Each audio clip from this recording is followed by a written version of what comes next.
వార్తలకు పునఃస్వాగతం. భారత అంతరిక్ష పరిశోధన సంస్థ ఇస్రో ఈ రాత్రి చేపట్టనున్న ప్రయోగ సమయంలో మార్పు చేశారు.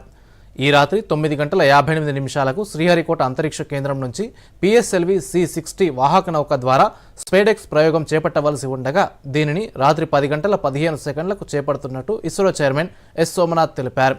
స్పేడెక్స్ ప్రయోగం ఆలస్యానికి గల కారణాన్ని వివరించారు. అంతరిక్షంలో ట్రాఫిక్ జామ్ వల్లే అనుకున్న సమయం కన్నా 2 నిమిషాలు ఆలస్యంగా ప్రయోగం చేపడుతున్నట్టు చెప్పారు. కక్షలో ఇతర ఉపగ్రహాల అనుసంధానం వల్ల ప్రయోగం ఆలస్యం కావడం ఇదే తొలిసారి కాదని 2023లో చంద్రయాన్-3 మిషన్ను కూడా కొన్ని నిమిషాల పాటు వాయిదా వేయాల్సి వచ్చిందని ఆయన గుర్తు చేశారు. కాగా ఈ ఏడాది ఇస్రో చేపడుతున్న చివరి ప్రయోగం ఇది.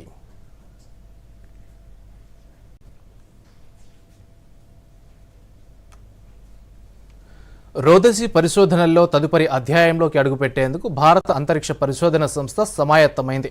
స్పేస్ డాకింగ్ ఎక్స్పెరిమెంట్ పేరిట చేజర్, టార్గెట్ జంట ఉపగ్రహాలను భూకక్షలో అనుసంధానం చేసే బృహత్తర ప్రయోగాన్ని చేపట్టనుంది.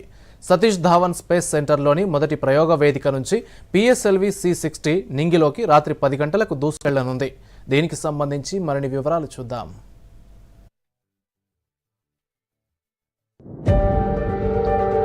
ఇస్రో చేపట్టనున్న స్పేడెక్స్ ప్రయోగంతో డాకింగ్ సత్తా కలిగిన 4వ దేశంగా భారత్ అవతరించనుంది.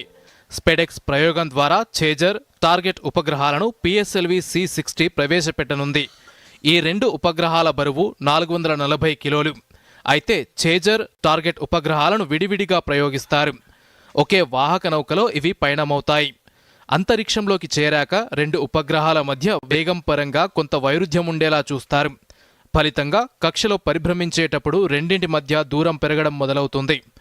ప్రయోగించిన 5వ రోజు నుంచి 2 ఉపగ్రహాలను దగ్గరకు తీసుకురావడం మొదలు పెడతారు.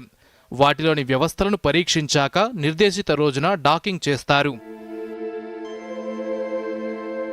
రోదసిలో 2 వేర్వేరు వ్యోమనౌకలు అనుసంధానం కావడాన్ని డాకింగ్ అంటారు. డాకింగ్ ద్వారా 2 ఉపగ్రహాలు ఒకే వ్యవస్థగా రూపుదిద్దుకుంటాయి. ఒక శాటిలైట్లోని నియంత్రణ వ్యవస్థల ద్వారా రెండింటినీ నియంత్రిస్తారు. డాకింగ్ తర్వాత 2 ఉపగ్రహాల మధ్య విద్యుత్ను శాస్త్రవేత్తలు ప్రయోగాత్మకంగా పరీక్షిస్తారు. డాకింగ్కు సంబంధించిన ప్రయోగాలు పూర్తయ్యాక 2 ఉపగ్రహాలు విడిపోతాయి. దీన్ని అన్డాకింగ్ అంటారు. ఆ తర్వాత అవి సాధారణ ఉపగ్రహాల్లా వేర్వేరుగా అంతరిక్ష పరిశీలనలు చేపడతాయి. వాటిలోని హై రిజల్యూషన్ కెమెరా భూ పరిశీలనలకు ఉపయోగపడుతుంది. స్పేడెక్స్ ఉపగ్రహాలను ఇస్రోకు చెందిన UR Rao satellite centre design చేసింది. వీటికి అవసరమైన పరిజ్ఞానాలు, సెన్సర్లు, ఆల్గరిథంలను ఇస్రో దాదాపు 8 ఏళ్ల పాటు శ్రమించి సిద్ధం చేసింది.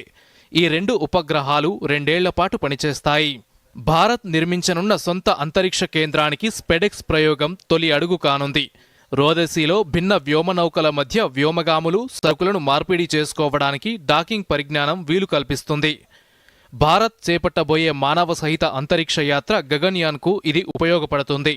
సహజ వనరుల పర్యవేక్షణ, పచ్చదనంపై అధ్యయనాలు, రోదసిలో ఎదురయ్యే రేడియో ధార్మికత అధ్యయనానికి డేటా ఉపయోగపడుతుంది. కక్షలోని ఉపగ్రహాలకు మరమ్మతులు, ఇంధనం నింపడం, ఆధునికీకరణకు ఈ డాకింగ్ వ్యవస్థ ఉపయోగపడుతుంది. దీనివల్ల ఆ శాటిలైట్ల జీవితకాలం పెరుగుతుంది.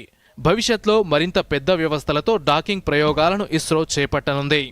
Bureau report, Doordarshan news.